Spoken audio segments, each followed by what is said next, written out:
ಹರೇ ಕೃಷ್ಣ. ಎಲ್ಲರಿಗೂ ಸ್ವಾಗತ. ಶ್ರೀಮದ್ ಭಾಗವತಂ 3ನೇ ಸ್ಕಂದ 8ನೇ ಅಧ್ಯಾಯ ಶ್ಲೋಕ 1. ಎಸ್ ಕೃಷ್ಣ ಚೈತನ್ಯ ಗರ್ಭೋದಕಶ ವಿಷ್ಣುವಿನಿಂದ ಬ್ರಹ್ಮನ ಅವತರಣ. ಅಧ್ಯಾಯ 8ನೇ ಅಧ್ಯಾಯ ಶ್ಲೋಕ 1. ಮೈತ್ರೇಯ ಉವಾಚ ಸತ್ಸೇವನೀಯ ಬತ ಪೂರ್ವಂಶ ಯತ್ ಲೋಕಪಾಲ ಭಗವತ್ ಪ್ರಧಾನ ಭಗೂವಿತ ಹಿಯ ಅಜಿತ ಕೀರ್ತಿಮಾಲ ಪದೇ ಪದೇ ನೂತನಯಸಿ ಅಪೇಕ್ಷಣ. ಅನುವಾದ. ಮಹರ್ಷಿ ಮೈತ್ರೇಯರು ವಿದುರನಿಗೆ ಹೇಳಿದರು, ರಾಜ ಪೂರ್ವಿನ ರಾಜವಂಶವು ಶುದ್ಧ ಭಕ್ತರನ್ನು ಸೇವಿಸಲು ಯೋಗ್ಯವಾಗಿದೆ, ಏಕೆಂದ್ರೆ ಆ ವಂಶದ ಸಂತತಿಯವರು ದೇವೋತ್ತಮ ಪುರುಷನಿಗೆ ಶ್ರದ್ಧಾಳುಗಳಾಗಿದ್ದಾರೆ. ನೀನು ಕೂಡ ಅದೇ ವಂಶದಲ್ಲಿ ಹುಟ್ಟಿದ್ದೀಯೇ ಮತ್ತು ನಿನ್ನ ಪ್ರಯತ್ನದಿಂದಾಗಿ ಭಗವಂತನ ದಿವ್ಯ ಲೀಲೆಗಳು ಪ್ರತಿಯೊಂದು ಕ್ಷಣದಲ್ಲೂ ಹೊಸದಾಗುತ್ತೆ. ಅದು ನಿಜಕ್ಕೂ ಅದ್ಭುತವಾದದ್ದು. ಎಸ್, ಈಗ ಈ ಅನುವಾದದಲ್ಲಿ ನಾವು ಎಂತ ತಿಳಿಬಹುದಂದ್ರೆ, ಮೈತ್ರೇಯ ಮುನಿ ವಿದುರನನ್ನು ಗ್ಲೋರಿಫೈ ಮಾಡುವಂಥದ್ದು, ಹೊಗಳುವಂಥದ್ದು.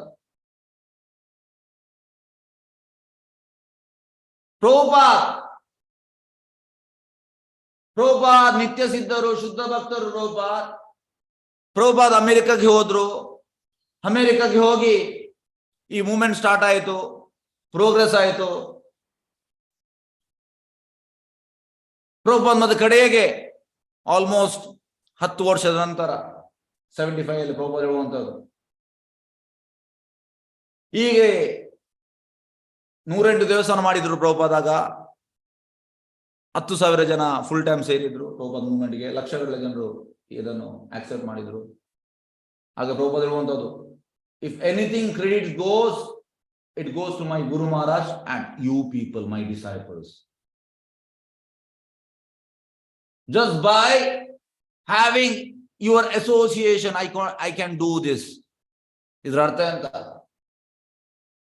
ಅವರೆಲ್ಲ ಹಿಪ್ಪಿಗಳಾಗಿದ್ರು, ಪ್ರಭುಪಾದ್ ಅವರನ್ನು ಚೇಂಜ್ ಮಾಡಿದ್ರು. ಆದ್ರೆ ಪ್ರಭುಪಾದ್ ಅಂತ ಹೇಳುವಂತದ್ದು, ನಿಮ್ಮ ಆ ಒಂದು ಸಂಘದಿಂದ ನನಗೆ ಇದು ಮಾಡ್ಲಿಕ್ಕೆ ಆಯಿತು. ಇದು ಭಕ್ತನ ಮೆಡಿಟೇಷನ್. ಭಕ್ತ ಯಾವಾಗಲೂ ಹೇಳುವಂತದ್ದು, ಬೈ ಯುವರ್ ಅಸೋಸಿಯೇಷನ್. ನಿನ್ನ ಸಂಘದಿಂದ ಯು ಗಿವ್ ಯುವರ್ ಅಸೋಸಿಯೇಷನ್. ಯಾರಿಗೂ ಹಾಗೆ ಹೇಳುವಂಥದ್ದು ಭಕ್ತ. ಇದನ್ನ ನಾವು ನೆನ್ಪಿಡ್ಬೇಕು. ನಾವು ಎಂತ ಆಗ್ತದೆ ಅಂದ್ರೆ, ನಾವು ಭಕ್ತಿಯಲ್ಲಿ ಮುಂದೆ ಮುಂದೆ ಬರ್ತಾ ನಾವು ಎಂತ ಹೇಳುವಂಥದ್ದು, ನಮ್ಗೆ ಕೊಂಬು ಬರ್ತದೆ, ನಾವು ನೆಲದಲ್ಲಿ ಇರುವುದಿಲ್ಲ, ಗಾಳಿಯಲ್ಲಿ ಇರ್ತೇವೆ. ಆದ್ರೆ ಹಾಗೆ ಅಲ್ಲ. ಯಾವಾಗ್ಲೂ ಪ್ರಭುಪಾದ್ ಹೇಳುವಂಥದ್ದು, ಪ್ರಭುಪಾದ್ ಯಾವಾಗಲೂ ಕ್ರೆಡಿಟ್ ಯಾರಿಗೆ ಕೊಟ್ರು? ನಾನು ಇನ್ಸಿಗ್ನಿಫಿಕೆಂಟ್, ನಾನು ಏನೂ ಅಲ್ಲ, ನಿಮ್ಮ ಆ ಸಂಘದಿಂದ ನನಗಿದು ಮಾಡಲಿಕ್ಕೆ ಆಯಿತು. ಹಾಗಾಗಿ ಇಲ್ಲಿ ಮೈತ್ರೇಯ ಮುನಿ ಕೂಡ ವಿದುರನನ್ನು ಹೇಳುವಂಥದ್ದು. ಮಹರ್ಷಿ ಮೈತ್ರೇಯ ವಿದುರನಿಗೆ ಹೇಳಿದರು, ರಾಜ ಪೂರ್ವಿನ ರಾಜವಂಶವು ಶುದ್ಧ ಭಕ್ತರನ್ನು ಸೇರಿಸಲು ಯೋಗ್ಯವಾಗಿದೆ. ಅಂದ್ರೆ ಪೂರ್ವವಂಶದಲ್ಲಿ ಬಂದವರು, ಅಲ್ಲಿ ಎಲ್ಲ ಶುದ್ಧ ಭಕ್ತರಿದ್ದವರು. ಯಾಕೆಂದ್ರೆ ಯಾಕೆ ಅವರು ಶುದ್ಧ ಭಕ್ತರು? ಯಾಕೆಂದ್ರೆ ಎಲ್ಲರೂ ಕೃಷ್ಣನ ಭಕ್ತರಾಗಿದ್ರು. ದೇವೋತ್ತಮ ಪುರುಷ. ನೋಡಿ, ಇದಕ್ಕೊಂದು ಸಣ್ಣ ಉದಾಹರಣೆ ಹೇಳಿದೆ. ಇದು ವೃಂದಾವನದಲ್ಲಿ ನಡೆದ ಘಟನೆ. ಪ್ರಭುಪಾದ್ ವೃಂದಾವನದಲ್ಲಿ ಕೃಷ್ಣ ಬಲರಾಮ್ ಟೆಂಪಲ್ ಮಾಡಿದ್ರು. ಮತ್ತೆ ಡೈಲಿ 5,000 ಜನ ಬರ್ತಾ ಇದ್ರು, ತುಂಬಾ ಜನ ಬರ್ತಾ ಇದ್ರು. ಅದೇ ಅದ್ರ ಹತ್ತಿರ ಒಂದು ಆರ್ಯ ಸಮಾಜ, ನಿಮ್ಗೆಲ್ಲ ಕೇಳಿರ್ಬೋದು ನೀವು, Arya Samaj. Prabhupad so many organisation, they are like bubbles. Actually Arya ಅಂದ್ರೆ ಮೀನಿಂಗ್ ಅಂತ ಅಂದ್ರೆ ಸಿವಿಲೈಸ್ಡ್ ಪರ್ಸನ್. ಪ್ರಭುಪಾದ್ ಹೇಳುವಂತದ್ದು, devotees are Arya, they are civilised because they are worshipping supreme person God. ಹಾಗೆ ಎಂತ ಆಯ್ತಂದ್ರೆ, ಪ್ರಭುಪಾದ್ ಶಿಷ್ಯ ಕೇಳುವಂಥದ್ದು, ಅದು ತುಂಬಾ ಓಲ್ಡ್ ಆರ್ಯ ಸಮಾಜ. ಅದು ಅಲ್ಲಿದು ಎಂತ ಹೇಳುವಂತ ಒಂದು ಆಶ್ರಮ. ಅಲ್ಲಿ 5 ಜನ ಹೋಗ್ತಾ ಇತ್ತು ದಿವಸಕ್ಕೆ. ಇಲ್ಲಿ 5,000 ಜನ ಬರ್ತಾ ಇದ್ದಾರೆ. ಹೋಗಿ ಆ ಶಿಷ್ಯ ಕೇಳುವಂತ ಪ್ರಭುಪಾದ ಹತ್ರ, ಪ್ರಭುಪಾದ್, ನಾವು ಮೊನ್ನೆ ಇದನ್ನು ಸ್ಟಾರ್ಟ್ ಮಾಡಿದ್ವಿ ಕೃಷ್ಣ ಬಲರಾಮ್ ಟೈಮಲ್ಲಿ, ಇಲ್ಲಿ 5,000 ಜನ ಬರ್ತಾರೆ, ಆದ್ರೆ ಅವರು ಮುಂಚೆಯಿಂದ ಇದ್ದಾರೆ, ಅಲ್ಲಿ 5 ಜನ ಬರುವಂತ. ಅದು ಪ್ರಭುಪಾದ ಹೇಳ್ತಾರೆ ಉತ್ತರ. ಪ್ರಭುಪಾದ ಹೇಳುವಂತದ್ದು, these Arya Samaj people, they are thinking Krishna as the great personality. ಅಂದ್ರೆ ಗಾಂಧೀಜಿ, ನೆಹರು, ಅದೇ ರೀತಿ ಒಂದು ಕೃಷ್ಣ ಕೂಡ ಒಂದು great personality,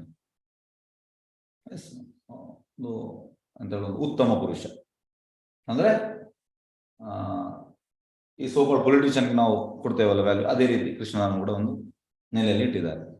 but we consider Krishna as the supreme personality god, ದೇವೋತ್ತಮ ಪರಮಪುರುಷ. ಯಾಕೆ ನಮ್ಮಲ್ಲಿ 5,000 ಜನ ಬರೋದು? ಯಾಕಂದ್ರೆ ನಾವು ಕೃಷ್ಣನನ್ನು ದೇವೋತ್ತಮ ಪರಮಪುರುಷ ಅಂತ ಪೂಜಿಸ್ತಾ ಇದ್ದೇವೆ, ಮಾಮೂಲಿ ಅಲ್ಲ. ಹೇಗೆಂದ್ರೆ ಪ್ರಭುಪಾದ್ 1968 ಅಲ್ಲಿ ದೀಕ್ಷೆ ಕೊಡುವಾಗ ಪ್ರಭುಪಾದ್ ಶಿಷ್ಯರ ಫಸ್ಟ್ ಟೈಮ್ ಇನಿಷಿಯೇಷನ್ ಕೊಡುವಂಥದ್ದು, ಶಿಷ್ಯರ ಕೇಳಿದ್ರು ಒಂದೇ ಪ್ರಶ್ನೆ, ಹೂ ಇಸ್ ಕೃಷ್ಣ? ಆಗ ಅವರೆಲ್ಲ ಉತ್ತರ ಕೊಟ್ಟದ್ದು, Krishna is the supreme personality god, ದೇವೋತ್ತಮ ಪರಮಪುರುಷ. ಪ್ರಭುಪಾದ್ ಎಲ್ಲರಿಗೂ ದೀಕ್ಷೆ ಕೊಟ್ಟರು. ಇದನ್ನು ಅರ್ಥ ಮಾಡುವಂತ ಸುಲಭದ ಕೆಲಸ ಅಲ್ಲ. ಕೃಷ್ಣ ದೇವೋತ್ತಮ ಪರಮಪುರುಷ ಅಂತ ಕನ್ಕ್ಲೂಷನ್ ಬರುವಂತ ಸುಲಭದ ಕೆಲಸ ಅಲ್ಲ. ಇದಕ್ಕೆ ನಾವು ಕೋಟಿ ಲೈಫ್ ಹುಟ್ಟಿ ಸತ್ತು ಮತ್ತೆ ನಾವು ಬರ್ಬೇಕಾದಿತ್ತು. ಸುಲಭ ಅಲ್ಲ. ಕೃಷ್ಣನನ್ನು ಆಕ್ಸೆಪ್ಟ್ ಮಾಡುವಂಥದ್ದು, ಕೃಷ್ಣ ದೇವೋತ್ತಮ ಪರಮಪುರುಷ ಅಂತ ಆಕ್ಸೆಪ್ಟ್ ಮಾಡುವಂಥದ್ದು ಸುಲಭದ ಕೆಲಸ ಅಲ್ಲ. ನೀವು ಬೇಕಿದ್ರೆ ನೋಡಿ, ಜನರೆಲ್ಲ ಪ್ರಭುಪಾದರ ಒಂದು ಕಲಿಯುಗದಲ್ಲಿ ಕಿಚಿಡಿ ಮಾಡಿಬಿಟ್ಟಿದ್ದಾರೆ. ಅದು ಕೃಷ್ಣ ಒಂದೇ, ಶಿವ ಒಂದೇ, ದೇವಿ ಒಂದೇ, ಮತ್ತೆ ಈ ಸೋಕಾಲ್ಡ್ ಬೋಗಸ್ ಗುರುಗಳು. ನಿನ್ನೆ ಗುರುವಾರ ಬರುವಾಗ ತುಂಬಾ ಗುರುಗಳು ಇದ್ದಾರೆ, ಬೋಗಸ್ ಗುರುಗಳು. ಅಟ್ಲೀಸ್ಟ್ ಶಿವ ದೇವಿ ಇದೆಲ್ಲ ಶಾಸ್ತ್ರದಲ್ಲಿ ಉಂಟು, ಗಣಪತಿ ಎಲ್ಲ ದೇವತೆಗಳು. ಈ ಬೋಗಸ್ ಗುರುಗಳು ಎಲ್ಲಿ ಕೂಡ ಇಲ್ಲ ಶಾಸ್ತ್ರದಲ್ಲಿ. ಆದ್ರೆ ನಾವು ಕಿಚಿಡಿ ಮಾಡಿಬಿಡುವಂಥದ್ದು. ಕಿಚಿಡಿ ಅಂದ್ರೆ ನಿಮ್ಗೆ ಗೊತ್ತಿರ್ಬೋದಲ್ಲ, ಕಿಚಡಿಗೆ ನಾವೆಲ್ಲ ವೆಜಿಟೇಬಲ್ಸ್ ಹಾಕ್ತೇವೆ, ಈ ಮೂಂಗ್ ದಾಲ್ ಹಾಕ್ತೇವೆ, ರೈಸ್ ಹಾಕ್ತೇವೆ, ಎಲ್ಲ ಹಾಕ್ತೇವೆ, ಮಿಕ್ಸ್ ಮಾಡುವಂಥದ್ದು. ಅದೇ ರೀತಿ ಎಲ್ಲ ಒಂದೇ. ಅಕ್ಕಿಯಿಂದಲೇ ಎಂತ ಹೇಳುವಂಥದ್ದು, ಇಡ್ಲಿ ಆಗುವಂಥದ್ದು, ದೋಸೆ ಆಗುವಂಥದ್ದು, ಅನ್ನ ಆಗುವಂಥದ್ದು ಎಲ್ಲ ಒಂದೇ. ನೀವು ಕೂಡ ಸರಿ, ನಾವು ಕೂಡ ಸರಿ, ಯಥೋಮ ತಥೋಪ.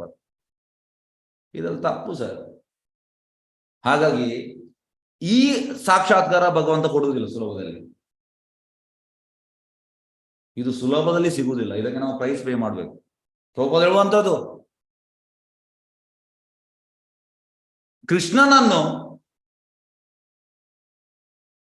ದೇವೋತ್ತಮ ಪರಮಪುರುಷ ಅಂತ ಆಕ್ಸೆಪ್ಟ್ ಮಾಡುವಂಥದ್ದು ಸುಲಭದ ಕೆಲಸ ಅಲ್ಲ. ಎಲ್ಲರಿಗೂ ಇದನ್ನು ಆಕ್ಸೆಪ್ಟ್ ಮಾಡ್ಲಿಕ್ಕೆ ಆಗುವುದಿಲ್ಲ. ಇದಕ್ಕೆ ನಾವು ತುಂಬಾ ಪುಣ್ಯ ಮಾಡಿರಬೇಕು. ಇಲ್ಲಿ ಮೈತ್ರೇಯ ಹೇಳುವಂತ ವಿದುರನಿಗೆ ಪೂರ್ವಂಶದವರು ಎಂತ ಶುದ್ಧ ಭಕ್ತರು. ಯಾಕೆ ಶುದ್ಧ ಭಕ್ತರು? ಅವರು ಕೃಷ್ಣನನ್ನು ದೇವೋತ್ತಮ ಪರಮಪುರುಷ ಅಂತ ಪೂಜಿಸ್ತಾ ಇದ್ರು. ನೀನು ಕೂಡ ಅದೇ ವಂಶದಲ್ಲಿ ಹುಟ್ಟಿದ್ಯಾ ನೋಡಿ, ನೀನು ಅವರ ವಂಶದಲ್ಲಿ ಹುಟ್ಟಿದ್ಯಾ, ಹಾಗಾಗಿ ನೀನು ಕೂಡ ಗ್ರೇಟ್. ಮತ್ತು ನಿನ್ನ ಪ್ರಯತ್ನದಿಂದಾಗಿ ಭಗವಂತ ದಿವ್ಯದಲ್ಲಿ ಪ್ರತಿಯೊಂದು ಕ್ಷಣದಲ್ಲೂ ಹೊಸದಾಗುತ್ತಿವೆ ನೋಡಿ. ಆಕ್ಚುಲಿ ಇದು ಭಾಗವತಂ ಆಗ್ಲಿ ಭಗವದ್ಗೀತೆ ಆಗ್ಲಿ, ನಾವು ಫಸ್ಟ್ ಕೃಷ್ಣನನ್ನು ದೇವೋತ್ತಮ ಪರಮಪುರುಷ ಅಂತ ಆಕ್ಸೆಪ್ಟ್ ಮಾಡಬೇಕು. ಭಕ್ತಿಯಿಂದ, ಏಕಾಗ್ರತೆಯಿಂದ ಮತ್ತೆ ಮರ್ಯಾದೆ ಅದಕ್ಕೆ ಕೊಟ್ಟು ನಾವು ಓದಿದ್ರೆ ಆಕ್ಚುಲಿ ಡೈಲಿ ನಾವು ಓದುವಾಗ ಹೊಸದು ಆಗ್ತದೆ. ಈಗ ನಮಗೆ ಹೊಸದು ಆಗ್ತಾ ಇಲ್ಲ. ಆಕ್ಚುಲಿ ಇದು ಹೊಸದೇ. ಪ್ರತಿ ಸಲ ಓದುವಾಗ ಹೊಸ ಸಾಕ್ಷಾತ್ಕಾರ ಸಿಗ್ತದೆ.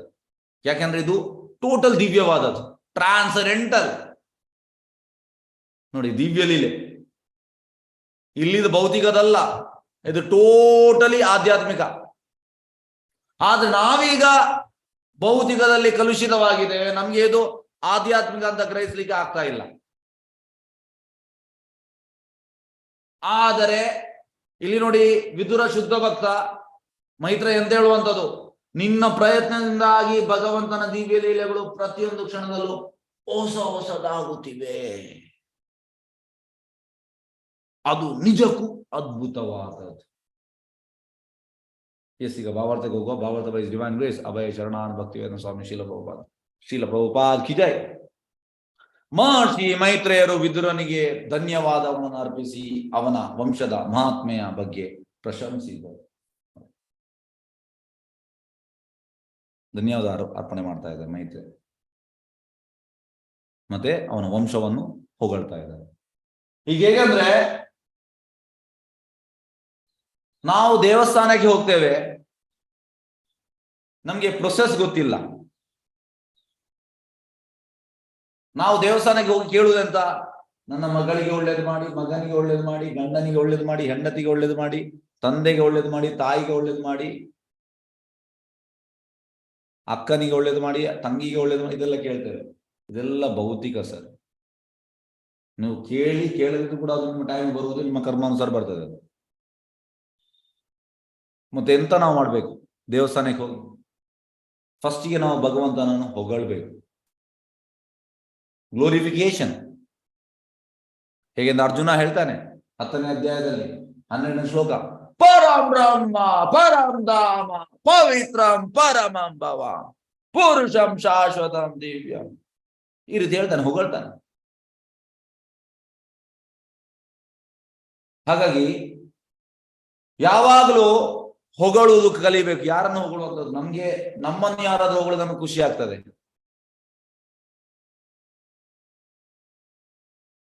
ಆದ್ರೆ ಭಕ್ತಿಯಲ್ಲಿ ವೈಸ್ ವರ್ಸ, ಉಲ್ಟಾ. ಇಲ್ಲಿ ಮೈತ್ರೇಯ ಮುನಿ ವಿದುರನಿಗೆ ಎಂತ ಮಾಡ್ತಿದ್ದಾರೆ? ಪ್ರಶಂಸಿಸ್ತಾ ಇದ್ದಾರೆ.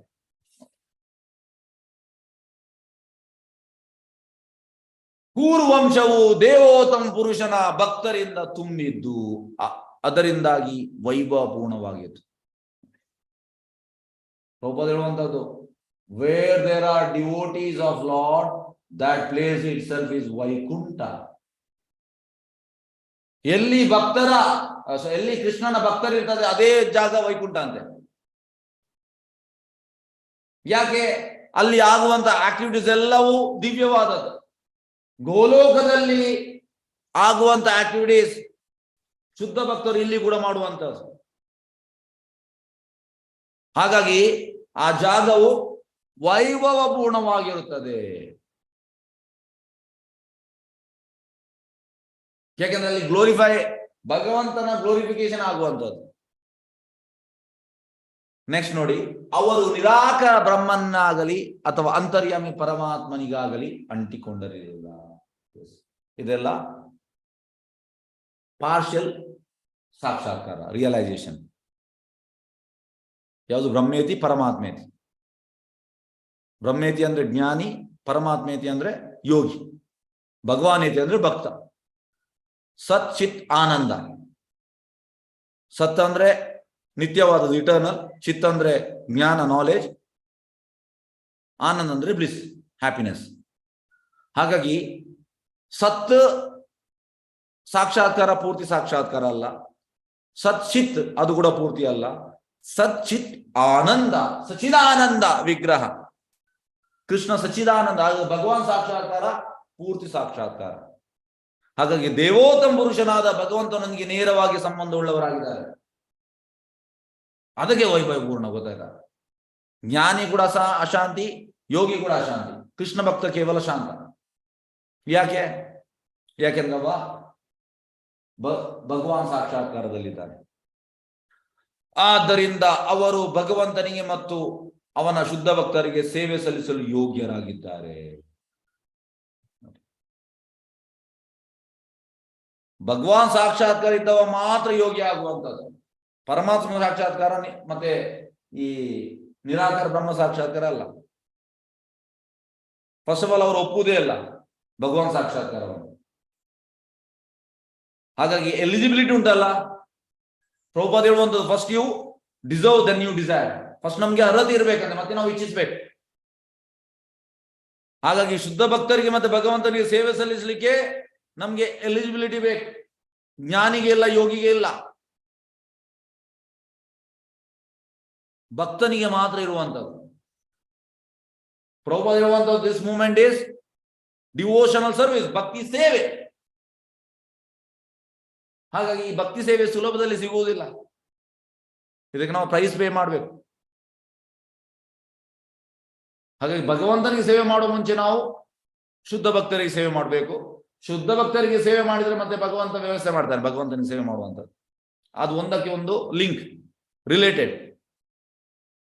ವಿದುರನು ಅದೇ ಸಂತತಿಯವರಲ್ಲಿ ಒಬ್ಬನಾದ್ದರಿಂದ ಸಹಜವಾಗಿ ಅವನು ಭಗವಂತನ ಅಂತ್ಯನೂತನ ಮಹಿಮೆಗಳನ್ನು ಪ್ರಸಾರ ಮಾಡುವಲ್ಲಿ ತೊಡಗಿದ್ದಾನೆ. ಈಗ ಭಗವಂತ ಕೂಡ ಭಗವದ್ಗೀತೆಯಲ್ಲಿ 10ನೇ ಅಧ್ಯಾಯದ 2ನೇ ಶ್ಲೋಕದಲ್ಲಿ ನತೇ ವಿದು ಸುರಾಗಣೆ ಅಂದ್ರೆ ದೇವತೆಗಳಾಗ್ಲಿ ಇಲ್ಲ ಋಷಿಗಳಾಗ್ಲಿ ಕೃಷ್ಣನನ್ನು ಅರ್ಥ ಮಾಡ್ಲಿಕ್ಕೆ ಆಗುದಿಲ್ಲ ಅಂದ್ರೆ ನೋಡಿ, ದೇವತೆ ಆಗ್ಲಿ ಋಷಿಗಳಾಗ್ಲಿ ಮತ್ತೆ ಯಾರಿಗೆ ಅರ್ಥ ಮಾಡ್ಲಿಕ್ಕೆ ಆಗ್ತದೆ? ಅದು 18ನೇ ಅಧ್ಯಾಯದ 55ನೇ ಶ್ಲೋಕದಲ್ಲಿ ಭಗವಂತ ಹೇಳಿದ್ದಾನೆ, ಭಕ್ತ್ಯ ಮಾಮಭಿಜಾನಾತಿ ಯಾವಾನ್ ಯಶಾಸ್ಮಿ ತತ್ವದ ತಥೋ ಮಾಂ ತತ್ವತೋ ಜ್ಞಾತ್ವಾ ವಿಶತೆ ತದನಂತರಂ. ಹಾಗಾಗಿ ಭಕ್ತನಿಗೆ ಭಗವಂತನನ್ನು ತಿಳಿಲಿಕ್ಕೆ ಅರ್ಥ ಆಗ್ತದೆ. ಭಗವಂತನ ನಿತ್ಯ ನೂತನ ಮಹಿಮೆಗಳನ್ನು ಎಲ್ಲರಿಗೂ ಎಂತ ಹೇಳುವಂಥದ್ದು ಅದು ಅರ್ಥವಾಗುವುದಿಲ್ಲ. ಭಕ್ತಿ ಪ್ರೊಸೆಸ್ ಇಂದ ಮಾತ್ರ ಅರ್ಥ ಆಗುವಂಥದ್ದು. ಹಾಗಾಗಿ ನಾವು ಭಕ್ತಿಯಲ್ಲಿ ಭಗವಂತನಿಗೆ ಸೇವೆ ಮಾಡಲಿಕ್ಕೆ ತೊಡಗಬೇಕು. ಪ್ರಭುಪಾದ ಹೇಳುವಂಥದ್ದು, ನಾವು ಭಕ್ತಿಯಲ್ಲಿ ಕಾಲಿಡುವುದು ಯಾವಾಗ ಅಂದ್ರೆ ನಾವು ಯಾವಾಗ ಶುದ್ಧ ಭಕ್ತರ ಸಂಘ ಮಾಡ್ತೇವೆ ಮತ್ತು ಶುದ್ಧ ಭಕ್ತರಿಗೆ ಸೇವೆ ಮಾಡ್ಲಿಕ್ಕೆ ಸ್ಟಾರ್ಟ್ ಮಾಡ್ತೇವೆ, ಅಲ್ಲಿಂದ ನಮ್ಮ ಭಕ್ತಿ ಸ್ಟಾರ್ಟ್ ಆಗುವಂಥದ್ದು. ನಾವು ಕಾಲಿಟ್ಟದಷ್ಟೇ. ಈಗ ಹೇಗಂದ್ರೆ ಈಗ ನೋಡಿ, ನಾವೀಗ ಈ ಭಕ್ತಿಯ ಪ್ರೊಸೆಸ್ ಅಲ್ಲಿ ನಮ್ದು ಖಾಲಿ ಒಂದು ಸ್ವಲ್ಪ ಲೈನ್ಗೆ ಟಚ್ ಆಗಿದೆ, ನಾವು ಒಳಗೆ ಎಂಟ್ರಿ ಆಗ್ಲಿಲ್ಲ. ಒಳಗೆ ಎಂಟ್ರಿ ಆಗ್ಬೇಕಿದ್ರೆ ನಾವು ತುಂಬಾ ಅಡ್ವಾನ್ಸ್ ಆಗ್ಬೇಕು. ಯಾಕೆಂದ್ರೆ ಭಗವಂತನ ಸೇವೆ ಮಾಡುವಂತ ಅರ್ಹತೆ ದೊಡ್ಡ ಮಟ್ಟಿದ ಅರ್ಹತೆ. ಈ ಕೆಲವೊಮ್ಮೆ ನಾವು ಹೇಳ್ತೇವೆ ಅಂತಂದ್ರೆ, ನಿಮ್ಮ ಮಗನಿಗೆ ಡಾಕ್ಟರ್ ಆಗ್ಬೇಕಿದ್ರೆ ಅವ ಆ ಎಕ್ಸಾಮ್ ಈ ಎಕ್ಸಾಮ್ ಅಲ್ಲಿ ಪಾಸ್ ಆಗ್ಬೇಕು ಮತ್ತೆ ಸಿಗುವಂತ. ಇದು ಮಾಮೂಲಿ ಒಂದು ಆಫ್ಟರ್ ಆಲ್ ಒಂದು ಭೌತಿಕ. ಆಧ್ಯಾತ್ಮಿಕ ಇದಕ್ಕಿಂತ ತುಂಬಾ ಗ್ರೇಟ್. ಹಾಗಾಗಿ ಭಗವಂತನ ಸೇವೆಯಲ್ಲಿ ನಾವು ಭಾಗಿಯಾಗಬೇಕಿದ್ರೆ ಅದು ಮಾಮೂಲಿ ಅಲ್ಲ ಸರ್, ಮಾಮೂಲಿ ಅಲ್ಲ. ಅದಕ್ಕೆ ತುಂಬಾ ನಾವು ಎಫರ್ಟ್ ಹಾಕ್ಬೇಕು, ತುಂಬಾ. ಮತ್ತೆ ಅರ್ಥ ಆಗ್ತಾ ಹೋಗ್ತದೆ.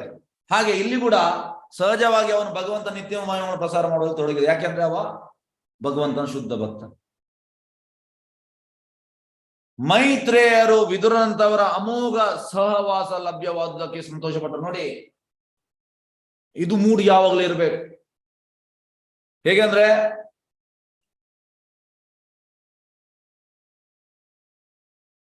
ನನ್ಗೆ ನಿನ್ನ ಸಂಘ ಸಿಕ್ತು, thanks for having your association. ಇದು ಮೂಡ್ ನಮ್ಗೆ ಯಾವಾಗ ಇರ್ಬೇಕು. ಹಾಗಾಗಿ ಮೈತ್ರಿಯಲ್ಲಿ ಹೇಳುವಂಥದ್ದು ಎಂತ, ವಿದುರನಂತವರ ಅಮೋಘ ಸಹವಾಸ ಲಭ್ಯವಾದಕ್ಕೆ ಸಂತೋಷ ಪಟ್ಟರು. ಅಸೋಸಿಯೇಷನ್, ಸಂಘ. ಪ್ರಭುಪಾದ ಹೇಳುವಂಥದ್ದು, you should hanker after association. ಆ ಸಂಘ ಸಿಗ್ಲಿಕ್ಕೆ ನಾವು ತುಂಬಾ ಎಂತಂದ್ರೆ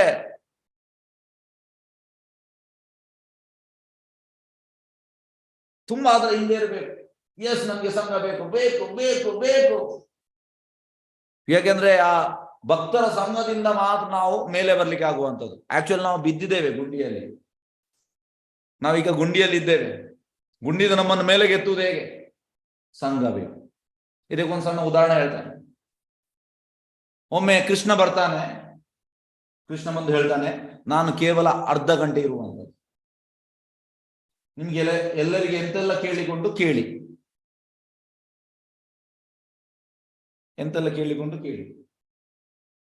ಎಲ್ಲರೂ ಕೇಳ್ತಾರೆ, ಅದು ಬೇಕು ಇದು ಬೇಕು ಇದು ಬೇಕು. ನಾವು ಕೂಡ ಹಾಗೆ. ಅದಕ್ಕೆ ಭಗವಂತ ಬರುವುದಿಲ್ಲ ಎಂತ ನೋಡಿ. ಈಗ ಪ್ರಭುಪಾದ ಹೇಳುವಂಥದ್ದು, ನಾವೀಗ ದೇವಸ್ಥಾನಕ್ಕೆ ಹೋಗ್ತೇವೆ, ಕೃಷ್ಣನ ದೇವಸ್ಥಾನಕ್ಕೆ ಹೋಗುವಾಗ ಕೃಷ್ಣ ಇವ ಬಂದ ಮನುಷ್ಯ ಅವನಿಗೆ ಟೆನ್ಷನ್ ಆಗ್ತದೆ ನಾವು ಹೋಗುವಾಗ. ಯಾಕೆಂದ್ರೆ ನೋಡಿ, ಈಗ ನಿಮ್ಮ ಮನೆಯಲ್ಲೆಲ್ಲ ಕೆಲವೊಮ್ಮೆ ನಮ್ಮ ರಿಲೇಟಿವ್ಸ್ ಅಂದ್ರೆ ತಂದೆ ಇಲ್ಲ ತಾಯಿದ ರಿಲೇಟಿವ್ಸ್ ಯಾರು ಇರ್ತಾರೆ, ಕೆಟ್ಟವ್ರು ಇರ್ತಾರೆ, ಫ್ಯಾಮಿಲಿಯಲ್ಲಿ ಒಬ್ರು ಇರ್ತಾರೆ, ಅವ್ರು ಬರುವಾಗ ತುಂಬಾ ಕಿರಿಕಿರಿ ಆಗ್ತದೆ. ಆದ್ರೆ ಅವರನ್ನು ಬಿಡ್ಲಿಕ್ಕೆ ಆಗುದಿಲ್ಲ, ಊಟ ಹಾಕ್ತಾರೆ ಮನೆಯಲ್ಲಿ, ಅವ್ರಿಗೆ ಸ್ವಲ್ಪ ಹಣ ಕೂಡ ಕೊಡ್ತಾರೆ, ಆದ್ರೆ ಯಾಕೆ ಬಂದ ಅಂತ ಆಗ್ತದೆ. ಅದೇ ರೀತಿ ನಾವು ಕೂಡ ದೇವಸ್ಥಾನಕ್ಕೆ ಹೋಗುವಾಗ ಕೃಷ್ಣನಿಗೆ ಅದೇ ರೀತಿ ಆಗ್ತದೆ. ಯಾಕೆ? ನಾವು ಕೇಳುವುದೆಲ್ಲ ಬೇಡದು. ಶ್ಯಾ, ಇವ ಮತ್ತೆ ಬಂದ ಮಾರೆ, ಕೃಷ್ಣ ಹೀಗೆ ಹೇಳ್ತಾನೆ ತಲೆ ಕೈ. ಅದೇ ರೀತಿ ಎಲ್ಲರೂ ಕೇಳ್ತಾ ಇದ್ರು, ಎಲ್ಲ ಇದೆ ಭೌತಿಕ, ಅದು ಬೇಕು, ಇದು ಬೇಕು, ಇದು ಬೇಕು, ಇದು ಬೇಕು, ಎಲ್ಲ ಲಿಸ್ಟ್. ಕೃಷ್ಣ ತಥಾಸ್ತು ತಥಾಸ್ತು ಅಂತ ಹೇಳಿದ ಎಲ್ಲರಿಗೂ. ಲಾಸ್ಟ್ಗೆ ಒಬ್ಬ ಮೂಲೆಯಲ್ಲಿ ಇದ್ದ, ಅವೆಂತ ಕೇಳಲಿಲ್ಲ. ಕೃಷ್ಣ ಹೇಳ್ತಾನೆ, ನಿನ್ಗೆ ಎಂತ ಕೇಳಲಿಕ್ಕೆ ಇಲ್ವಾ? ಅದಕ್ಕೆ ಅವ ಹೇಳ್ತಾನೆ, ಕೃಷ್ಣ ನೀನೀಗ ಹೇಳ್ತಾ ಇದ್ದೀಯಾ ಖಾಲಿ ಅರ್ಧ ಗಂಟೆ ಇರುವಂತದ್ದು, ಹಾಗಾಗಿ ನನ್ಗೆ ನಿನ್ನ ಭಕ್ತರ ಸಂಘ ಬೇಕು. ಕೃಷ್ಣನಿಗೆ ತುಂಬಾ ಖುಷಿ ಆಯ್ತು. ಯಾಕೆ? ನೀನು ಹೋದ ಮೇಲೆ ನಿನ್ನ ಕಾನ್ಸೆಂಟ್ ನನ್ಗೆ ನೀನೇ ಬೇಕು, ಹಾಗಾಗಿ ಆ ಭಕ್ತರ ಸಂಘದಿಂದ. ಪ್ರಭುಪಾದ ಹೇಳ್ತಾರೆ, ಇಂಟೆಲಿಜೆಂಟ್ ಮ್ಯಾನ್, ಈ ವ್ಯಕ್ತಿ ತುಂಬಾ ಬುದ್ಧಿವಂತ. ಎಂತ ಕೇಳಿದಾಗ ಭಕ್ತರ ಸಂಘ. ಈಗ ನರೋತ್ತಮದಾಸ್ ಠಾಕೂರ್ ಹೇಳುವಂತದ್ದು, ತದೇ ರಾಜ ಭಕ್ತ ಸಾನೆ ವಾಸ ಜನಮ ಜನಮೋಯ್ ಹೇ ಅಭಿಲಾಷ. ಜನ್ಮ ಜನ್ಮದಲ್ಲಿ ನನಗೆ ಭಕ್ತರ ಸಂಘ ಬೇಕು. ನಾವು ಟೋಟಲಿ ಅದರ ಆ ಒಂದು ನಮ್ಮ ಮೆಡಿಟೇಷನ್ ಇರ್ಬೇಕಂದ್ರೆ ನನ್ಗೆ ಭಕ್ತರ ಸಂಘ ಬೇಕು. ಸಾಧು ಸಂಘ, ಸಾಧು ಸಂಘ ಲಭ ಮಾತ್ರ ಏವ. ಈ ಸಾಧು ಸಂಘದಿಂದ ಮಾತ್ರ ನಾವು ಎಲ್ಲಿಯಾದ್ರೂ ಭಕ್ತಿಯಲ್ಲಿ ಸ್ವಲ್ಪ ಕಿಂಚಿತ್ ಇದ್ರೆ ಅದು ಭಕ್ತರ ಸಂಘದಿಂದ. ಇದನ್ನ ನೆನ್ಪಿಡ್ಬೇಕು ನಾವು. ನಮ್ಗೆ ಕೆಲವೊಮ್ಮೆ ಆಗ್ತದೆ, ನಾನು ಹಾಗೆ, ನಾನು ಹೀಗೆ, ನಾವು ಏನೂ ಅಲ್ಲ. ಆ ಭಕ್ತರ ಸಂಘದಿಂದ ಕೃಪೆ ಸಿಕ್ಕಿ ನಾವು ಸ್ವಲ್ಪ ನಮಗೆ ಗೊತ್ತಾಗ್ತಾ ಉಂಟು. ಹಾಗಾಗಿ ಭಕ್ತರ ಸಂಘಕ್ಕೆ ನಾವು ಟೋಟಲಿ ಅದರ ಹಿಂದೆ ಇರಬೇಕು. ಅಂದ್ರೆ ನನ್ಗೆ ಬೇಕು ಬೇಕು ಬೇಕು ಅಂತ. ಡಿವೋಟಿ ಅಸೋಸಿಯೇಷನ್ ಪ್ರಭುಪಾದ ಹೇಳುವಂಥದ್ದು, ಪ್ರಭುಪಾದ ಶಿಷ್ಯರಿಗೆ ಹೇಳುವಂಥದ್ದು, my only request always be with. ನನ್ನ ಒಂದು ವಿನಂತಿ ಅಂತಂದ್ರೆ ಯಾವಾಗಲೂ ಭಕ್ತರ ಸಂಘದಲ್ಲಿ ಇರಿ, ಸಾಧ್ಯವಾದಷ್ಟು ಭಕ್ತರ ಸಂಘದಲ್ಲಿ ಇರಿ.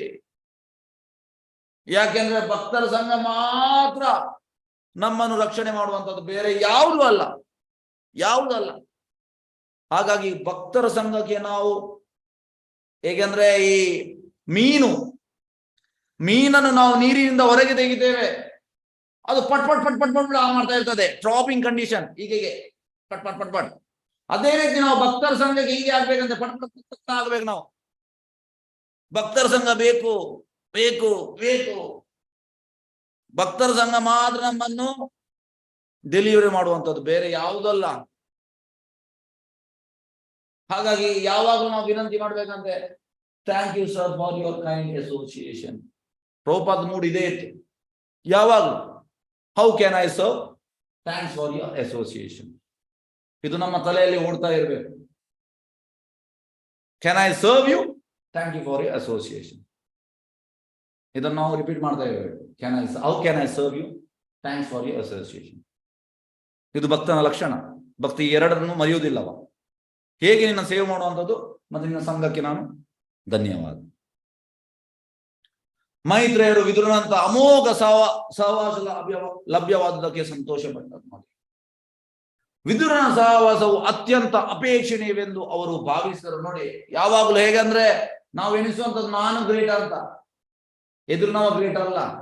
ನನ್ನ ಅಸೋಸಿಯೇಷನ್ ನಾವು ಡೆಲಿವರ್ ಆದ, ಅದು ಉಲ್ಟಾ ಮಾಡುವುದು. ಭಕ್ತ ಹಾಗೆ ಅಲ್ಲ. ಭಕ್ತ ಯಾವಾಗಲೂ ಹೇಳುವಂಥದ್ದು, ಈಗ ನರೋತ್ತಮದಾಸ್ ಹೇಳುವಂಥದ್ದು, ನಾನು ತುಂಬಾ ನೀಚ, ನಾನು ಪತಿತ. ಭಕ್ತಿವಿನೋದ ಠಾಕೂರ್ ಕೂಡ ಹೇಳುವಂಥದ್ದು, ನಾನು ತುಂಬಾ ನೀಚ, ತುಂಬಾ ನೀಚ.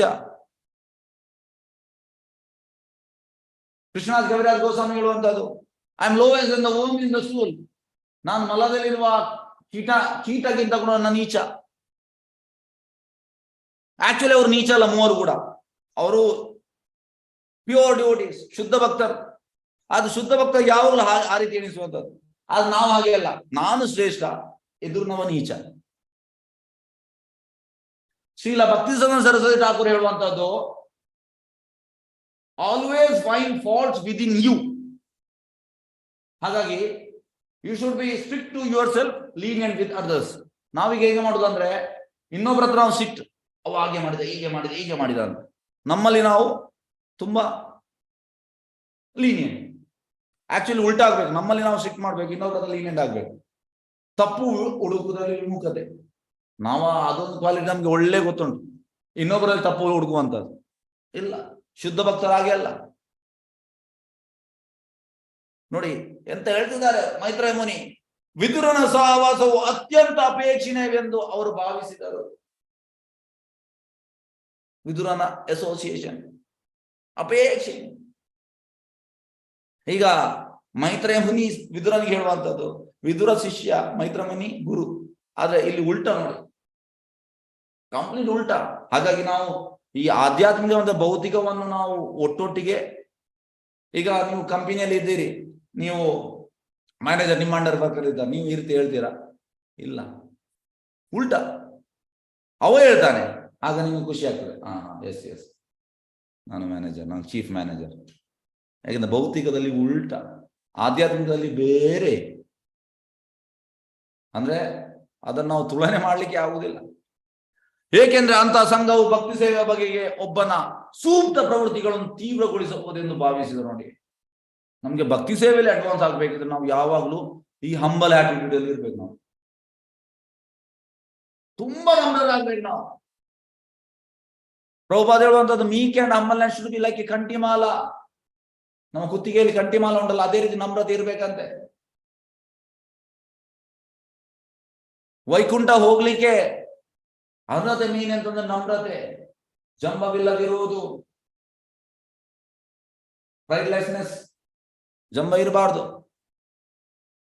ಮತ್ತೆ ನಮ್ರತೆ. ಅಮಾನಿತ್ವಂ ಅದಂಬಿತ್ವಂ. ಅಮಾನಿತ್ವಂ ನಮ್ರತೆ, ಅದಂಬಿತ್ವಂ ಅಂದ್ರೆ ಜಂಬವಿಲ್ಲದಿರುವುದು. ಎಸ್. ಶ್ಲೋಕ 2. ಹರೇ ಕೃಷ್ಣ. ಸೋಹಂ ನೃಣಾಂ ಶುಲ್ಲ ಸುಖಾಯ ದುಃಖಾಂ ಮಹದ್ಗತಾನಾಂ ವಿರಮಾಯ ತಸ್ಯ ಪ್ರವರ್ತಯೇ ಭಾಗವತಂ ಪುರಾಣಂ ಯತ್ ಆಹ ಸಾಕ್ಷಾತ್ ಭಗವನ್ ಋಷಿಭ್ಯ. ಅನುವಾದ: ಅತ್ಯಲ್ಪ ಸಂತೋಷಕ್ಕಾಗಿ ಅತಿ ಹೆಚ್ಚಿನ ಕ್ಲೇಶಗಳಲ್ಲಿ ಸಿಕ್ಕಿಹಾಕಿಕೊಂಡವರ ಅನುಕೂಲಕ್ಕಾಗಿ ದೇವೋತ್ತಮ ಪುರುಷನು ಮಹರ್ಷಿಗಳಿಗೆ ನೇರವಾಗಿ ಹೇಳಿದ ಭಾಗವತ ಪುರಾಣ ಈಗ ನಾನು ಹೇಳಲು ಆರಂಭಿಸುತ್ತೇನೆ. ಈ ಭಾಗವತ ಪುರಾಣ ಎಂತ ಅಂದ್ರೆ, ನಾವೀಗ ನಿಜವಾಗಿ ಇದು ನಮ್ಗೆ ಈ ಶ್ಲೋಕ, ನಾವು ಅತ್ಯಲ್ಪ ಸಂತೋಷಕ್ಕಾಗಿ ಎಂತೆಲ್ಲ ಮಾಡ್ತಾ ಇದ್ದೇವೆ, ಕತ್ತೆ ತರ ದುಡಿತಾ ಇದ್ದೇವೆ. ಯಾವುದಕ್ಕೆ? ಅತ್ಯಲ್ಪ ಸಂತೋಷಕ್ಕಾಗಿ.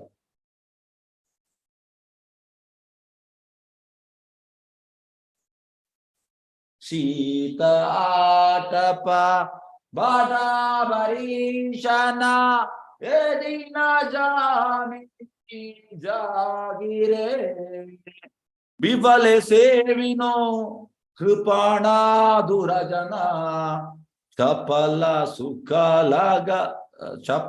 ಸುಖ ಲಾಭ ಲಾಗಿರೆ. ಈ ಚಪಲ ಸುಖಕ್ಕೋಸ್ಕರ ನಾವು ರಾತ್ರಿ ಹಗಲು ದುಡಿತಾ ಇದ್ದೇವೆ.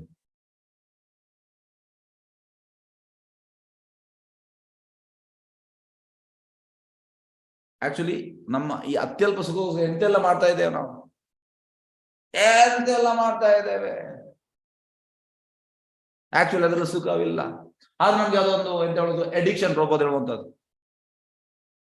ಈಗ ಭಕ್ತಿಯಲ್ಲಿ ಕೂಡ ಸೇವೆ ಮಾಡುವಂಥದ್ದು ಕೂಡ, ಅದು ಕೂಡ ಒಂದು ಟೈಪ್ ಅಡಿಕ್ಷನ್. ಆದ್ರೆ ಈ ಅಡಿಕ್ಷನ್ ಎಂತ ಆಗ್ತದೆ, ನಮಗೆ ನಿಜವಾದ ಸುಖ ಸಿಗ್ತದೆ. ಆದ್ರೆ ಆ ಅಡಿಕ್ಷನ್ ನಮಗೆ ಸಿಗುವುದಿಲ್ಲ, ನಮ್ಗೆ ಬಿಡ್ಲಿಕ್ಕೆ ಆಗುದಿಲ್ಲ. ಕೆಲವೊಮ್ಮೆ ಆಗ್ತದೆ ಕ್ಲಾಸ್ ಕೇಳಿದ ಮೇಲೆ, ಇದೆಲ್ಲ ಎಂತ ಮಾರ ಅಂತ.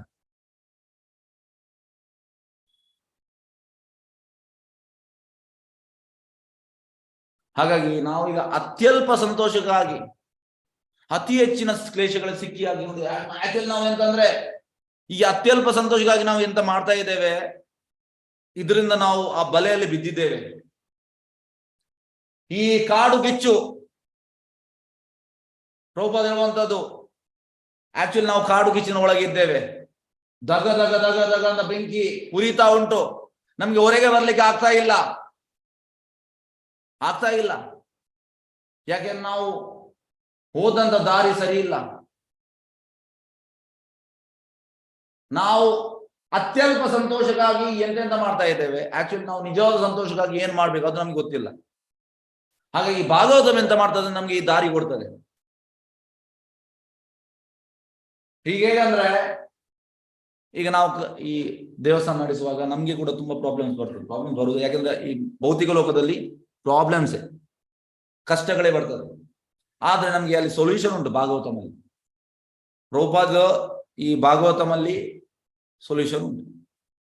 ನಮಗೆ ಸೊಲ್ಯೂಷನ್ ಎಲ್ಲಿ ಉಂಟು ಅಂತ ಗೊತ್ತುಂಟು. ಹಾಗಾಗಿ ನಾವು ಅತ್ಯಲ್ಪ ಸಂತೋಷದಿಂದ ಇಲ್ಲ. ಅತ್ಯಲ್ಪ ಸಂತೋಷದಿಂದ ನಾವು ಹೋಗುವಂತಹದ್ದು ಮತ್ತೆ ನಾವು ಸಿಕ್ಕಿ ಹಾಕಿ ಬೀಳುವಂತಹದ್ದು, ಹೆಚ್ಚಿನ ಕ್ಲೇಶಗಳ ಸಿಕ್ಕಿ ಹಾಕಿಕೊಂಡ ಅನುಕೂಲಕ್ಕಾಗಿ ಇದು ಭಾಗವತ ನೋಡಿ. ದೇವೋತ್ತಮ ಪುರುಷ ಮಹರ್ಷಿಗಳು ನೇರವಾಗಿ ಹೇಳಿದ ಭಾಗವತ ಪುರಾಣ ಈಗ ನಾನು ಹೇಳಲು ಆರಂಭಿಸ್ತೇನೆ ನೋಡಿ. ಈಗ ಮೈತ್ರೇಯ ಮುನಿ ಭಾಗವತಂ ಹೇಳ್ತಾ ಇದ್ದಾರೆ. ಭಾವಾರ್ಥ ಬೈ ಚರಣಾನಂದ ಭಕ್ತಿ ಸ್ವಾಮಿ ಶೀಲ ಪ್ರಭುಪಾದ ವಿಜಯ. ಮೈತ್ರೇಯ ಮುನಿಗಳು ಶ್ರೀಮದ್ ಭಾಗವತನ ಕುರಿತು ಮಾತನಾಡಲು ಪ್ರಸ್ತಾವನೆ ಮಾಡ್ತಾ ಇದ್ದಾರೆ. ಏಕೆಂದ್ರೆ ಅವರು ಮಾನವ ಸಮಾಜದ ಎಲ್ಲಾ ಸಮಸ್ಯೆಗಳಿಗೆ ಪರಿಹಾರಕ್ಕೂ ವಿಶೇಷವಾಗಿ ಸಂಕಲ್ಪ ಮಾಡಿದರು. ನಮ್ಮ ಎಲ್ಲ ಸಮಸ್ಯೆಗಳ ಪರಿಹಾರ ಈ ಭಾಗವತಮಲ್ಲಿ ಉಂಟು. ನೀವು ಭಾಗವತಮಿಗೆ ಅಟ್ಯಾಚ್ ಆದ್ರೆ ನಿಮ್ಮ ಸಮಸ್ಯೆಗಳೇ ಸಾಲ್ವ್ ಆಗ್ತದೆ ಎಲ್ಲ. ಅಲ್ಲದೆ ಅದು ಗುರು ಶಿಷ್ಯ ಪರಂಪರೆಯಿಂದ ಸಾಂಪ್ರದಾಯಿಕವಾಗಿ ಸಾಗಿ ಬಂದದ್ದು. ಈ ಭಾಗವತಂ ಅಥೆಂಟಿಕ್ ಯಾಕೆಂದ್ರೆ ಸರಿಯಾದ ಗುರು ಶಿಷ್ಯ ಪರಂಪರೆಯಿಂದ ಬಂದಿದೆ. ವೇದವ್ಯಾಸರು ಅವರ ಮಗ ಶುಕಮುನಿಗೆ ಹೇಳುವಂಥದ್ದು, ಶುಕಮುನಿ ಪರೀಕ್ಷಿತ್ ಮಹಾರಾಜ್ ಹೇಳುವಂಥದ್ದು. ಆಗ ಶುಕಮುನಿದು ಶಿಷ್ಯ ಸೂತ ಗೋಸ್ವಾಮಿ ಅಲ್ಲಿ ಇರ್ತಾರೆ, ಅವರೇ 2ನೇ ಬಾರಿ ಹೇಳುವಂಥದ್ದು. ಹಾಗಾಗಿ ಇದು ಗುರು ಪರಂಪರೆಯಿಂದ ಬಂದಿದೆ. ಭಾಗವತ ಸಾಗಿ ಬಂದಿದೆ. ಭಗವಂತನ ಶುದ್ಧ ಭಕ್ತರ ಸಂಘದಲ್ಲಿ ಶ್ರೀಮದ್ ಭಾಗವತ ಕೇಳುವಂತ ಅವಕಾಶ ದೊರೆಯುವುದು ಅದೃಷ್ಟವಂತರಿಗೆ ಮಾತ್ರ. ನೋಡಿ, ನೀವೆಲ್ಲ ಈಗ ಕೇಳ್ತಾ ಇದ್ದೀರಿ ಶುದ್ಧ ಭಕ್ತರ ಸಂಘ ಅಂದ್ರೆ, ಈಗ ನಾವು ಪ್ರಭುಪಾದ ನೋಡಿ ಈ ಭಾಗವತ ನಾವು ಓದ್ತಾ ಇದ್ದೇವೆ. ಈಗ ನಾವು ಪ್ರಭುಪಾದೊಟ್ಟಿಗೆ ಸಂಘ ಮಾಡುವಂಥದ್ದು. ಪ್ರಭುಪಾದ ಹೇಳುವಂಥದ್ದು, I will be there in my books, I will never die. ವಪ್ಪು ಮತ್ತೆ ವಾಣಿ. ವಪ್ಪು ಅಂದ್ರೆ ಫಿಸಿಕಲ್ ಪ್ರೆಸೆನ್ಸ್, ವಾಣಿ ಅಂದ್ರೆ ಅವರ instruction. So Prabhupada instruction Prabhupada ಭಾವಾರ್ಥದಲ್ಲಿ ಉಂಟು. So daily we are associating with Prabhupada. ಶುದ್ಧ ಭಕ್ತರ ಸಂಘ ಮಾಡ್ತಾ ಇದ್ದೇವೆ ನಾವು. ಈ 1 ಗಂಟೆ ತುಂಬಾ ಅಮೂಲ್ಯವಾದದ್ದು ಇದು. ಹಾಗಾಗಿ ನಿಮ್ಗೆ ಈಗ ಸಿಗ್ತಾ ಉಂಟು, ನನ್ಗೆ ಕೂಡ ಸಿಗ್ತಾ ಉಂಟು. ನಾವು ಇದಕ್ಕೆ ತುಂಬಾ ಪುಣ್ಯ ಮಾಡಿದ್ದೇವೆ. ಶುಕಮುನಿ ಹೇಳುವಂತದ್ದು ಕೃತಪುಂಗ ಪುಣ್ಯ. ಈ ಗೋಪೀಸ್ ಕೃಷ್ಣನೊಟ್ಟಿಗೆ ಕುಣಿತಾ ಇದ್ದಾರೆ, ಇದಕ್ಕೆ ಅವರು ತುಂಬಾ ಪುಣ್ಯ ಮಾಡಿದ್ದಾರೆ ಅಂತ. ಲೈಫ್ ಆಫ್ಟರ್ ಲೈಫ್ ತುಂಬಾ ಪುಣ್ಯ ಮಾಡಿದ್ದಾರೆ. ಅದೇ ರೀತಿ ನಾವು ಕೂಡ ಈಗ ಭಾಗವತಂ ಕೇಳ್ತಾ ಇದ್ದೇವೆ, ನಾವು ಇದಕ್ಕೆ ತುಂಬಾ ಪುಣ್ಯ ಮಾಡಿದ್ದೇವೆ ಸರ್. ಸರಿಯಾದ ಸಂಪ್ರದಾಯದಿಂದ, ಸರಿಯಾದ ಗುರು ಪರಂಪರೆಯಿಂದ, ಬೋನಫೈಡ್ ಆಚಾರ್ಯರು ಪ್ರಭುಪಾದ್ ಅವರಿಂದ ನಾವು ಕೇಳ್ತಾ ಇದ್ದೇವೆ. ನಾವು ತುಂಬಾ ಪುಣ್ಯ ಮಾಡಿದ್ದೇವೆ. ತುಂಬಾ ಅಂದ್ರೆ ತುಂಬಾ ಅದೃಷ್ಟವಂತವರಿಗೆ ಮಾತ್ರ ಸಿಗುವುದಂತೆ ಇದು ಭಾಗವತಂ ಕೇಳುವಂತ ಅವಕಾಶ ಎಲ್ಲರಿಗೂ ಸಿಗುವುದಿಲ್ಲ. ತುಂಬಾ ಪುಣ್ಯ ಮಾಡಿದ್ದೇವೆ ನಾವು. ಹಾಗಾಗಿ ಈ ಭಗವಂತನ ಶುದ್ಧ ಭಕ್ತರ ಸಂಘದಲ್ಲಿ ಶ್ರೀಮದ್ ಭಾಗವತವನ್ನು ಕೇಳುವಂತ ಅವಕಾಶ ದೊರೆಯುವುದು ಅದೃಷ್ಟವಂತವರಿಗೆ ಮಾತ್ರ, ಎಲ್ಲರಿಗೂ ಸಿಗುವುದಿಲ್ಲ. ಇದು ಭೌತಿಕ ಶಕ್ತಿಯ ಮೋಹದಲ್ಲಿ ಕೇವಲ ಒಂದು ಸ್ವಲ್ಪ ಲೌಕಿಕ ಸಂತೋಷಕ್ಕಾಗಿ ಜೀವಿಗಳು ಅನೇಕ ಕ್ಲೇಶಗಳ ಬಂಧನ ಸೇರಿ ಸಿಕ್ಕುತ್ತಾರೆ. ಎಸ್ ನೋಡಿ, ಚಪಲ ಸುಖಕ್ಕೋಸ್ಕರ ಬಂಧನದಲ್ಲಿ ನಾವು ಸಿಕ್ಕಿ ಬಿದ್ದಿದ್ದೇವೆ. ಭೌತಿಕ ಲೋಕದಲ್ಲಿ ಜನರೆಲ್ಲ ಚಪಲ ಸುಖದಿಂದ ಇದ್ದಾರೆ. ಚಪಲ ಸುಖದಿಂದ ಹೋಗಿ ಅಂತ ಇದು ಕ್ಲೇಶವೇ. ಎಷ್ಟು ಒಬ್ಬ ಒಂದರ ಬಿಟ್ಟು ಇನ್ನೊಂದು ಹೇಗೆ ಅಂದ್ರೆ ಪ್ರಭುಪಾದ ಹೇಳುವಂತದ್ದು ಈ ಸಮುದ್ರದಲ್ಲಿ ಹೇಗೆ ವೇವ್ಸ್ ಅಲೆಗಳು, ಅದೇ ರೀತಿ ಕ್ಲೇಶಗಳು ಒಂದರ ನಂತರ ಇನ್ನೊಂದು ಬಾರ್ತಾ ಇರ್ತದೆ. ಮೇನ್ ಕ್ಲೇಶ ಜನ್ಮ ಮೃತ್ಯು ಜರ ವ್ಯಾಧಿ. ಮೃತ್ಯು ಬೇಡ ನಮ್ಗೆ, ಜರ ಓಲ್ಡ್ ಏಜ್ ಬೇಡ, ವ್ಯಾಧಿ ರೋಗ ಬೇಡ, ಅದು ಕೂಡ ಬರ್ತದೆ. ಮತ್ತೆ 3 ತ್ರಿವಿಧ ಕ್ಲೇಶಗಳು: ಆಧ್ಯಾತ್ಮಿಕ, ಆದಿಭೌತಿಕ, ಆದಿದೈವಿಕ. ಆಧ್ಯಾತ್ಮಿಕ ಅಂದ್ರೆ ನಮ್ಮ ಮನಸ್ಸು ಮತ್ತೆ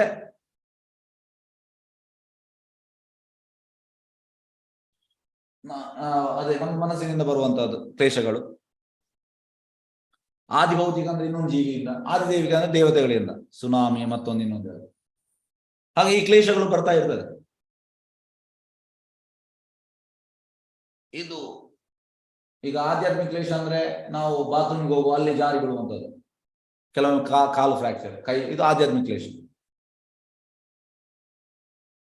ಆದಿಭೌತಿಕ ಕ್ಲೇಶ ಅಂದ್ರೆ ಒಂದು ಇರುವೆ ಕಚ್ಚುವಂಥದ್ದು, ಮತ್ತೆ ನಾವು ಸೀರಿಯಸ್, ಯಾವ್ದೊಂದು ಹಾಸ್ಪಿಟಲ್ ಅಡ್ಮಿಟ್ ಸೀರಿಯಸ್, ಅದೆಲ್ಲ ಹೇಳಿ ಬರುವುದಲ್ಲ. ಆದಿದೈವಿಕ ಸುನಾಮಿ ಬರುವಂತದ್ದು, ರಾತ್ರಿ ನಾವು ಮಲಗಿದ್ದೇವೆ 2 ಗಂಟೆಗೆ, ಅದಕ್ಕೆ ಹೇಳುವಂಥದ್ದು ಏನು ಗ್ಯಾರಂಟಿ ಇಲ್ಲ, ಸಡನ್ ಭೂಕಂಪ ಆಗುವಂಥದ್ದು, ನಾವು ಫಿನಿಶ್. ಹಾಗೆ ಈ ಕ್ಲೇಶಗಳು ನಮ್ಗೆ ಬೇಡ, ಅದು ಕೂಡ ಬರ್ತದೆ. ಹಾಗಾಗಿ ಕ್ಲೇಶಗಳಿಗೆ ಪರಿಹಾರ ಅಂತ ಭಾಗವತ. ತೊಡಕುಗಳ ಅರಿವಿಲ್ಲದೆ ಅವರು ಕಾಮ್ಯಕರ್ಮಗಳಲ್ಲಿ ತೊಡಗುತ್ತಾರೆ. ಕಾಮ್ಯಕರ್ಮ ಅಂದ್ರೆ ಫ್ರೂಟಿವ್ ಆಕ್ಟಿವಿಟೀಸ್. ಇದನ್ನು ಇದು ಮಾಡಿದ್ರೆ ಇದು ಆಗ್ತದೆ, ಇಂತ ಒಳ್ಳೇದಾಗ್ತದೆ, ಇದು ಒಳ್ಳೇದಾಗ್ತದೆ, ನಾವು ಅದರಿಂದ ಹೋಗುವಂಥದ್ದು. ಅದು ಆಕ್ಚುಲಿ ಒಳ್ಳೇದಲ್ಲ. ಫಸ್ಟಿಗೆ ನಮ್ಗೆ ಒಳ್ಳೇದಂತಂದು ಗೊತ್ತಿರಬೇಕು, ಒಳ್ಳೇದಾಗೋದು ಮತ್ತೆ ವಿಷಯ. ಹಾಗೆ ಶರೀರವೇ ಆತ್ಮ ಭ್ರಮೆಗೊಳಗಾಗಿ ಜನರೆಲ್ಲ ದೇಹದ ಭಾವನೆಯಲ್ಲಿದ್ದಾರೆ. ಪ್ರಭುಪಾದರು 99.9% ಜನರು ದೇಹದ ಭಾವನೆಯಲ್ಲಿದ್ದಾರೆ. ಶರೀರವೇ ಆತ್ಮ ಭ್ರಮೆಗೊಳಗಾಗಿ ಜೀವಿಗಳು ಅನೇಕ ಮಿಥ್ಯಾ ಬಂಧನಗಳೊಂದಿಗೆ ಮೂಢತನದಿಂದ ಸಂಬಂಧ ಹೊಂದುತ್ತಾರೆ. ದೇಹದ ಭಾವನೆ. ಅವರು ಶಾಶ್ವತವಾಗಿ ಲೌಕಿಕ ಸುಖ ಸಾಮಗ್ರಿಗಳಲ್ಲಿ ತಮ್ಮನ್ನು ತೊಡಗಿಸಿಕೊಳ್ಳಬಹುದೆಂಬುದು ಭಾವಿಸುತ್ತಾರೆ. ಲೌಕಿಕ ಸುಖದಲ್ಲಿ ತೊಡಗಿಸ್ತಾರೆ ಅವರನ್ನು, ಯಾಕಂದ್ರೆ ಅವರು ದೇಹದ ಭಾವನೆಯಲ್ಲಿ ಇದ್ದಾರೆ. ಬದುಕನ್ನು ಕುರಿತು ಈ ಸಾರಸಗಟ್ಟು ತಪ್ಪು ಕಲ್ಪನೆಯು ಎಷ್ಟು ಬಲಶಾಲಿ ಎಂದರೆ, ಒಬ್ಬ ವ್ಯಕ್ತಿಯು ಭಗವಂತನ ಬಹಿರಂಗ ಶಕ್ತಿ ಅಡಿಯಲ್ಲಿ ಜನ್ಮ ಜನ್ಮಾಂತರ ನಿರಂತರವಾಗಿ ದುಃಖಗೊಳಗಾಗುತ್ತಾನೆ. ಬಹಿರಂಗ ಶಕ್ತಿ, ಮಾಯ ಅಂದ್ರೆ ಬೀಳ್ತಾನೆ ಈ ಲೈಫಲ್ಲಿ, ಜನನಂ ಪುನರ್ಮರಣಂ, ಹುಡ್ತಾನೆ ಸಾಯ್ತಾನೆ. ಯಾಕೆಂದ್ರೆ ಅವನ ಎಂತ ಹೇಳುವಂಥದ್ದು, ಬದುಕನ್ನು ಕುರಿತು ಈ ಸಾರಸಗಟ್ಟು ತಪ್ಪು ಕಲ್ಪನೆಯಲ್ಲಿದ್ದಾನೆ. ಈ ಲೌಕಿಕ ಸುಖದಿಂದ ಇದ್ದಾನೆ. ಹಾಗಾಗಿ ಅವನ ನೆಕ್ಸ್ಟ್ ಹುಡ್ತಾನೆ ಸಾಯ್ತಾನೆ.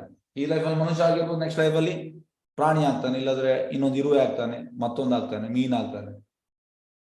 ಜನರಿಗೆ ಗೊತ್ತಿಲ್ಲ. ಜನರು ಎಂತ ಅನಿಸ್ತದೆ ಅಂದ್ರೆ, ಡ್ರಿಂಕ್, ಬಿ ಮೆರಿ ಅಂಡ್ ಎಂಜಾಯ್. ಈ ಲೈಫ್ ಮಾತ್ರ ಒಂದು ಎಂಜಾಯ್. ಸತ್ತ ಮೇಲೆ ಗೊತ್ತಾಗ್ತದೆ, ನರಕಕ್ಕೆ ಹೋಗುವಾಗ, ಅಲ್ಲಿ ನರಳುವಾಗ.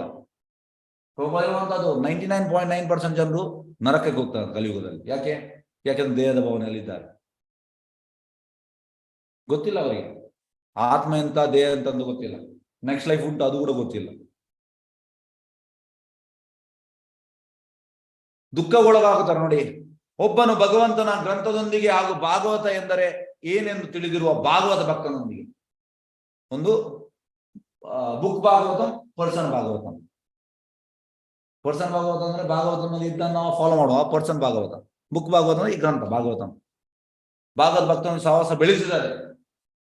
ಆಗ ಅಂತ ಭಾಗ್ಯಶಾಲಿಯು ಭೌತಿಕ ಸಂಕೋಲೆಗಳಿಂದ ಹೊರಬರುತ್ತಾನೆ ನೋಡಿ. ಹಾಗೆ ನಾವು ಭಾಗವತ ಮಾಡಕ್ಕೆ ನಾವು ಸಂಘ ಮಾಡಬೇಕು. ಪರ್ಸನ್ ಭಾಗವತ ಮತ್ತೆ ಬುಕ್ ಭಾಗವತ ಇದರೊಟ್ಟಿಗೆ ನಾವು ಸಂಘ ಮಾಡಿದ್ರೆ ನಾವು ಭೌತಿಕ ಸಂಕೋಲೆಯಿಂದ ಹೊರಗೆ ಬರಲಿಕ್ಕೆ ಆಗ್ತದೆ, ಇಲ್ಲದಿಲ್ಲ. ಆದ್ದರಿಂದ ಜಗತ್ತಿನ ದುಃಖಿಗಳ ಮೇಲಿನ ಅನುಕಂಪೆಯಿಂದಾಗಿ ಶ್ರೀ ಮೈತ್ರೇಯ ಮುನಿಗಳು ಶ್ರೀಮದ್ ಭಾಗವತ ಕುರಿತು ಅತ್ಯಂತವಾಗಿ ಹೇಳಲು ಆರಂಭಿಸಿದರು. ಹಾಗೆ ನಮಗೋಸ್ಕರ ಮೈತ್ರೇಯ ಮುನಿ ಈಗ ಹೇಳ್ತಾರೆ, ನಾವೆಲ್ಲ ದುಃಖಿಗಳು, ನಮ್ಮ ಮೇಲೆ ಅವರಿಗೆ ಅನುಕಂಪ. ಎಸ್ ಕೃಷ್ಣ ಚೈತನ್ಯ ಶ್ರೀಲ ಪ್ರಭುಪಾದ್ ಕಿ ಜಯ. ಹರೇ ಕೃಷ್ಣ. ಎಸ್ ಹರೇ ಕೃಷ್ಣ. ಎಲ್ಲರೂ ಸಂಜೆ ಕ್ಲಾಸಿಗೆ ಬನ್ನಿ. ಶಿಕ್ಷಾಷ್ಟಮಿ ಕ್ಲಾಸ್ ಉಂಟು 7 ಗಂಟೆಗೆ. ಎಸ್ ನಾನು ಮಾಡ್ತಾ ಇದ್ದೇನೆ ಇವತ್ತು ಸಂಜೆ 7 ಗಂಟೆ ಶಿಕ್ಷಾಷ್ಟಮಿ ಕ್ಲಾಸ್. ಸೇಮ್ ಲಿಂಕ್, ದಯವಿಟ್ಟು ಎಲ್ಲರೂ ಬರ್ಬೋದು. ಹರೇ ಕೃಷ್ಣ.